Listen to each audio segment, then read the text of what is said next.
ಅವಕಾಶವನ್ನ ನೀಡಬೇಕು ಅಂತ ಹೇಳಿ ಮನವಿಯನ್ನ ಮಾಡಿದ್ದಾರೆ ಸುಬ್ಬಾರೆಡ್ಡಿ ಅವರು. ಆಷಾಢಕ್ಕೂ ಮುನ್ನ ಸಚಿವ ಸಂಪುಟ ವಿಸ್ತರಣೆಗೆ ಮುಖ್ಯಮಂತ್ರಿಗಳು ಪ್ಲಾನ್ ಮಾಡಿಕೊಂಡಿದ್ದಾರೆ. ಹೀಗಾಗಿ ಹಲವು ಶಾಸಕರು ಸಚಿವ ಸಂಪುಟ ಸೇರೋದಕ್ಕೆ ನಾನಾ ರೀತಿಯ ಕಸರತ್ತನ್ನ ನಡೆಸ್ತಾ ಇದ್ದಾರೆ. ಸರ್, ಈಗ ನಾನು ಮನವಿ ಮಾಡಿದ್ದೀನಿ ನಮ್ಮ ಮುಖ್ಯಮಂತ್ರಿಗಳಿಗೆ, ನಮ್ಮ ಹೈಕಮಾಂಡ್ಗೆ. 3 ಸಲ ಸತತವಾಗಿ ಬಾಗೇಪಲ್ಲಿ ಕ್ಷೇತ್ರದಿಂದ ಗೆದ್ದು ಇದುವರೆಗೂ ಪಕ್ಷದಿಂದಿರ್ಬೋದು, ಸರ್ಕಾರದಿಂದಿರ್ಬೋದು ಯಾವುದೇ ಒಂದು ಅಧಿಕಾರವನ್ನು ನಾನು ತಗೊಂಡು ನಿಗಮ ಕೊಟ್ಟರು ಬೇರೆಯವ್ರಿಗೆ ಕೊಡಿ, ಇನ್ನೂ ದುಡ್ದವ್ರಿಗೆ ಅಂತ ಹೇಳಿದ್ದೀನಿ. ಯಾವುದೇ ವಿಚಾರದಲ್ಲೂ ನಾನಂತೂ ಯಾವುದೇ ಒಂದು ಅಧಿಕಾರಕ್ಕೆ ಆಸೆ ಪಟ್ಟವನಲ್ಲ. ಈಗ ಚಿಕ್ಕಬಳ್ಳಾಪುರಕ್ಕೆ ಒಂದು ಅವಕಾಶ ಒದಗಿ ಬಂದಿದೆ, ಕೊಟ್ಟರೆ ಖಂಡಿತವಾಗಲೂ ಆ ಜಿಲ್ಲೆಗೆ ಒಳ್ಳೆಯ ಕೆಲಸ ಮಾಡೋಕ್ಕೊಂದು ಅನುಕೂಲ ಆಗುತ್ತೆ. ನನ್ನ ಕ್ಷೇತ್ರದಲ್ಲೂ ಅದು ಇಡೀ ಜಿಲ್ಲೆಯಲ್ಲಿ ಯಾವುದಾದ್ರೂ ಕ್ಷೇತ್ರ ಒಬ್ಬ ಸಚಿವನಾಗದೇ ಇರೋ ಕ್ಷೇತ್ರ ಇದೆ ಅಂದರೆ ನಮ್ಮ ಡಿಸ್ಟಿಕ್ಕಲ್ಲಿ ಅದು ಬಾಗೇಪಲ್ಲಿ ಕ್ಷೇತ್ರ. ಸ್ವಲ್ಪ ಅದನ್ನು ಕೊಟ್ಟಾಗ ನನ್ನ ಬಾಗೇಪಲ್ಲಿ ಕ್ಷೇತ್ರ ಏನು ಹಿಂದುಳಿದಿದೆ ಸ್ವಲ್ಪ ಡೆವಲಪ್ಮೆಂಟ್ ಮಾಡಿಕೊಡ್ಬೋದು ಅನ್ನೋ ದೃಷ್ಟಿಯಿಂದ ನಾನು ಖಂಡಿತವಾಗ್ಲೂ ಕೊಡಲೇಬೇಕು ಅಂತ ಡೆಲ್ಲಿಯಲ್ಲೂ ಮೊನ್ನೆ ತಿಳಿಸಿಬಿಟ್ಟು ಬಂದಿದ್ದೀನಿ. ಮಾನ್ಯ ಮುಖ್ಯಮಂತ್ರಿಗಳಿಗೂ ತಿಳಿಸಿದ್ದೀನಿ, ಮಾಜಿ ಮುಖ್ಯಮಂತ್ರಿಗಳಿಗೂ ತಿಳಿಸಿದ್ದೀನಿ, ಪಕ್ಷದ ಅಧ್ಯಕ್ಷರಿಗೂ ನನ್ನ ವಿಷಯವನ್ನು ತಿಳಿಸಿದ್ದೀನಿ.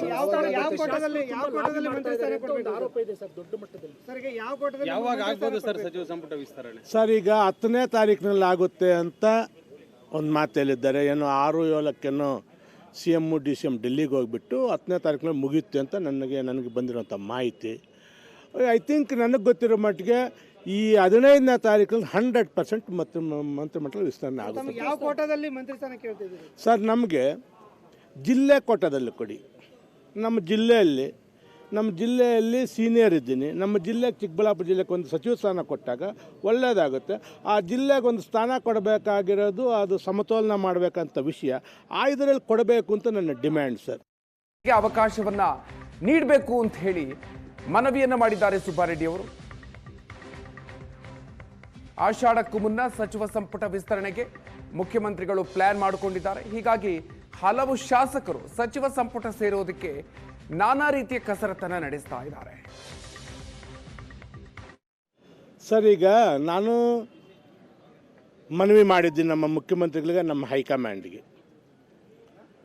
3 ಸಲ ಸತತವಾಗಿ ಬಾಗೇಪಲ್ಲಿ ಕ್ಷೇತ್ರದಿಂದ ಗೆದ್ದು ಇದುವರೆಗೂ ಪಕ್ಷದಿಂದಿರ್ಬೋದು, ಸರ್ಕಾರದಿಂದಿರ್ಬೋದು ಯಾವುದೇ ಒಂದು ಅಧಿಕಾರವನ್ನು ನಾನು ತಗೊಂಡು ನಿಗಮ ಕೊಟ್ಟರು ಬೇರೆಯವ್ರಿಗೆ ಕೊಡಿ, ಇನ್ನೂ ದುಡ್ದವ್ರಿಗೆ ಅಂತ ಹೇಳಿದ್ದೀನಿ.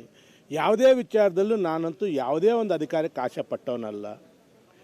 ಈಗ ಚಿಕ್ಕಬಳ್ಳಾಪುರಕ್ಕೆ ಒಂದು ಅವಕಾಶ ಒದಗಿ ಬಂದಿದೆ, ಕೊಟ್ಟರೆ ಖಂಡಿತವಾಗಲೂ ಆ ಜಿಲ್ಲೆಗೆ ಒಳ್ಳೆಯ ಕೆಲಸ ಮಾಡೋಕ್ಕೊಂದು ಅನುಕೂಲ ಆಗುತ್ತೆ. ನನ್ನ ಕ್ಷೇತ್ರದಲ್ಲೂ ಅದು ಇಡೀ ಜಿಲ್ಲೆಯಲ್ಲಿ ಯಾವುದಾದ್ರೂ ಕ್ಷೇತ್ರ ಒಬ್ಬ ಸಚಿವನಾಗದೇ ಇರೋ ಕ್ಷೇತ್ರ ಇದೆ ಅಂದರೆ ನಮ್ಮ ಡಿಸ್ಟಿಕ್ಕಲ್ಲಿ ಅದು ಬಾಗೇಪಲ್ಲಿ ಕ್ಷೇತ್ರ.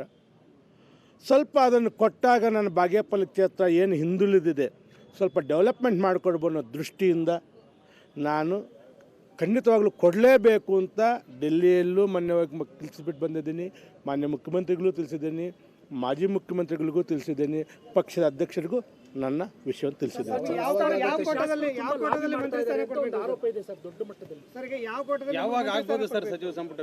ಸರ್, ಈಗ 10ನೇ ತಾರೀಕಿನಲ್ಲಿ ಆಗುತ್ತೆ ಅಂತ ಒಂದು ಮಾತು ಹೇಳಿದ್ದಾರೆ. ಏನೋ 6-7 CM DCM ಡೆಲ್ಲಿಗೆ ಹೋಗಿಬಿಟ್ಟು 10ನೇ ತಾರೀಕಿನಲ್ಲಿ ಮುಗಿಯುತ್ತೆ ಅಂತ ನನಗೆ ಬಂದಿರೋಂಥ ಮಾಹಿತಿ. ಐ ಥಿಂಕ್ ನನಗೆ ಗೊತ್ತಿರೋ ಮಟ್ಟಿಗೆ ಈ 15ನೇ ತಾರೀಕಲ್ಲಿ 100% ಮಂತ್ರಿಮಂಡಲ ವಿಸ್ತರಣೆ ಆಗುತ್ತೆ. ಯಾವ ಕೋಟಾದಲ್ಲಿ ಮಂತ್ರಿ ಸ್ಥಾನ ಕೇಳ್ತಿದ್ದೀರಿ ಸರ್? ನಮಗೆ ಜಿಲ್ಲೆ ಕೋಟಾದಲ್ಲಿ ಕೊಡಿ. ನಮ್ಮ ಜಿಲ್ಲೆಯಲ್ಲಿ ಸೀನಿಯರ್ ಇದ್ದೀನಿ. ನಮ್ಮ ಜಿಲ್ಲೆಗೆ, ಚಿಕ್ಕಬಳ್ಳಾಪುರ ಜಿಲ್ಲೆಗೆ ಒಂದು ಸಚಿವ ಸ್ಥಾನ ಕೊಟ್ಟಾಗ ಒಳ್ಳೆಯದಾಗುತ್ತೆ. ಆ ಜಿಲ್ಲೆಗೆ ಒಂದು ಸ್ಥಾನ ಕೊಡಬೇಕಾಗಿರೋದು ಅದು ಸಮತೋಲನ ಮಾಡಬೇಕಂತ ವಿಷಯ ಇದರಲ್ಲಿ ಕೊಡಬೇಕು ಅಂತ ನನ್ನ ಡಿಮ್ಯಾಂಡ್ ಸರ್.